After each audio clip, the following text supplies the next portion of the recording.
नमो भगवते वासुदेवाय नमः। दोस्तों, सनातन लॉजिक में आपका स्वागत है। आज हम श्रावण मास शुक्ल पक्ष की पुत्रदा एकादशी का महात्म सुनेंगे। ओम शांताकारं भुजगशयनं पद्मनाभं सुरेशं विश्वाधारं गगन सदृशं मेघवर्णं शुभांगं लक्ष्मीकांतं कमलनयनं योगभिर्ध्यानगम्यं वंदे विष्णु भवयर्णम सर्वलोकैकनाथम। आइए पहले हम ये जान लेते हैं कि एकादशी के व्रत में किसकी किसकी पूजा की जाती है और व्रत करने का क्या फल प्राप्त होता है। एकादशी व्रत में भगवान विष्णु और माता लक्ष्मी का पूजन किया जाता है। जो भी भक्त सच्ची श्रद्धा के साथ एकादशी का व्रत करते हैं, कथा सुनते हैं, भगवान विष्णु और माता लक्ष्मी की कृपा से उन्हें हर प्रकार के सुख की प्राप्ति होती है। एकादशी व्रत के प्रभाव से व्यक्ति की मानसिक और शारीरिक स्थिति सही होती है। उस दिन चंद्रमा की स्थिति के कारण ग्रहों के असर को भी काफी हद तक रोका जा सकता है, क्योंकि एकादशी व्रत का सीधा प्रभाव मन और शरीर दोनों पर पड़ता है। धन और आरोग्य की प्राप्ति होती है। हर तरह की समस्याएं सही होती हैं, मनोरोग दूर होते हैं। परंतु एकादशी का लाभ तभी प्राप्त होता है जब हम नियमों का पालन करते हैं। एकादशी के दिन उपवास रह के दिन भर ओम नमो भगवते वासुदेवाय नमः ये स्मरण करते रहें। व्रत करने वाले को 10वीं की रात्रि से ही ब्रह्मचर्य का पालन करना चाहिए और एकादशी के दिन प्रातःकाल जल्दी उठकर स्नान आदि करके स्वच्छ वस्त्र पहनकर भगवान विष्णु के सामने संकल्प लेना चाहिए और कहना चाहिए कि हे भगवान विष्णु, हे माता लक्ष्मी, आज मैं आपकी श्रावण मास शुक्ल पक्ष की पुत्रदा एकादशी का व्रत करूंगा या व्रत करूंगी।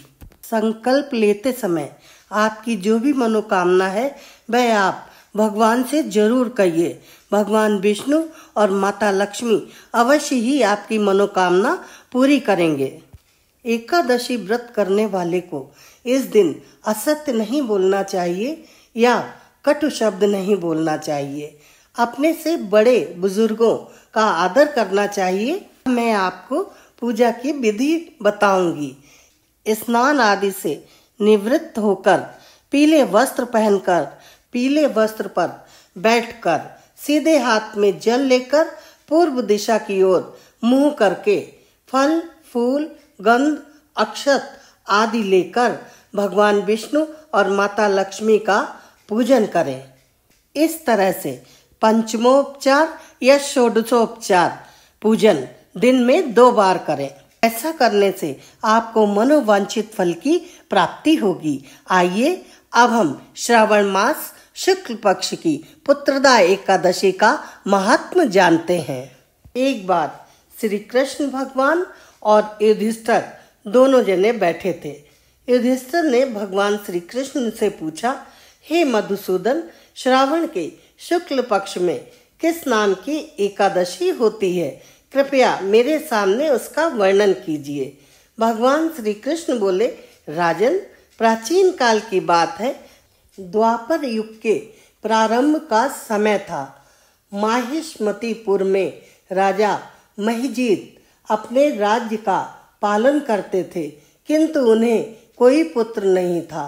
इसलिए वह राज्य उन्हें सुखदायक नहीं प्रतीत होता था। अपनी अवस्था अधिक देख राजा को बड़ी चिंता हुई। उन्होंने प्रजा वर्ग में बैठकर इस प्रकार कहा, प्रजाजनों, इस जन्म में मुझसे कोई पातक नहीं हुआ। मैंने अपने खजाने में अन्याय से कमाया हुआ धन नहीं जमा किया। ब्राह्मणों और देवताओं का धन भी मैंने कभी नहीं लिया। प्रजा का पुत्रवत पालन किया। धर्म से पृथ्वी पर अधिकार जमाया। तथा दुष्टों को वे बंधु और पुत्रों के समान ही क्यों न रहे हों, मैंने उन्हें भी दंड दिया। शिष्ट पुरुषों का सदा सम्मान किया और किसी को द्वेष का पात्र नहीं समझा। फिर क्या कारण है जो मेरे घर में आज तक पुत्र उत्पन्न नहीं हुआ? आप लोग इसका विचार करें। राजा के ये वचन सुनकर प्रजा और पुरोहितों के साथ ब्राह्मणों ने उनके हित का विचार करके गहन वन में प्रवेश किया। राजा का कल्याण चाहने वाले वे सभी लोग इधर उधर घूमकर ऋषि सेवित आश्रमों की तलाश करने लगे। इतने ही में उन्हें मुनि श्रेष्ठ लोमश का दर्शन हुआ। लोमश जी धर्म के तत्वज्ञ, संपूर्ण शास्त्रों के विशिष्ट विद्वान, दीर्घायु और महात्मा हैं। उनका शरीर लोम से भरा हुआ है। वे ब्रह्मा जी के समान तेजस्वी हैं। एक एक कल्प बीतने पर उनके शरीर का एक एक लोम विशीर्ण होता है, टूटकर गिरता है, इसलिए उनका नाम लोमश हुआ है।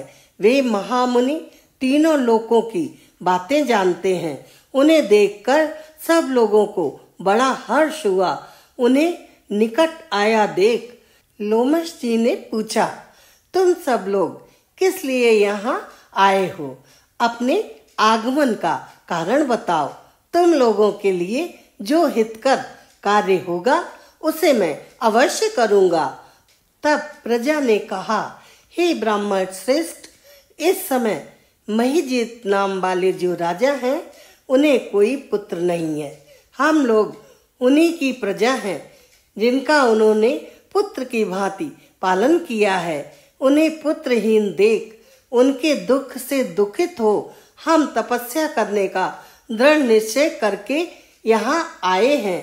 हे ब्राह्मण श्रेष्ठ, राजा के भाग्य से इस समय हमें आपका दर्शन मिल गया है।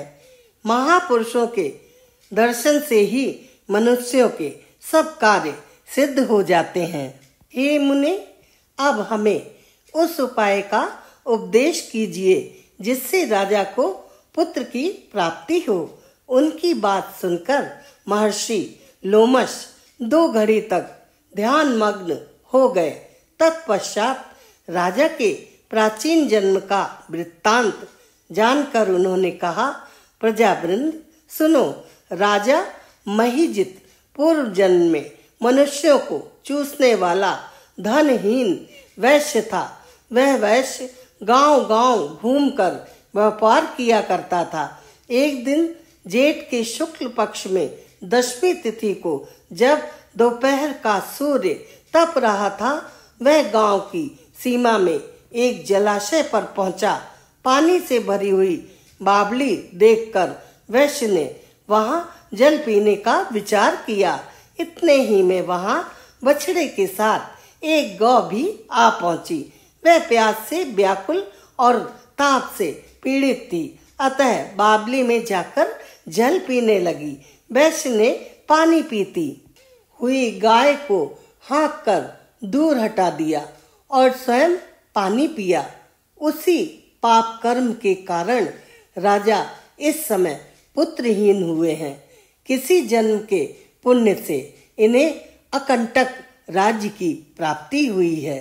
प्रजा ने कहा, मुने, पुराण में सुना जाता है कि प्रायश्चित रूप पुण्य से पाप नष्ट हो जाते हैं, अतः पुण्य का उपदेश कीजिए जिससे उस पाप का नाश हो जाए। लोमश जी बोले, प्रजाजनों, श्रावण मास के शुक्ल पक्ष में जो एकादशी होती है वह पुत्रदा के नाम से विख्यात है। वह मनोवांछित फल प्रदान करने वाली है। तुम लोग उसी का व्रत करो। यह सुनकर प्रजा ने मुनि को नमस्कार किया और नगर में आकर विधि पूर्वक पुत्रदा एकादशी के व्रत का अनुष्ठान किया। उन्होंने विधि पूर्वक जागरण भी किया और उसका निर्मल पुण्य राजा को दे दिया। तत्पश्चात रानी ने गर्भ धारण किया और प्रसव का समय आने पर बलवान पुत्र को जन्म दिया।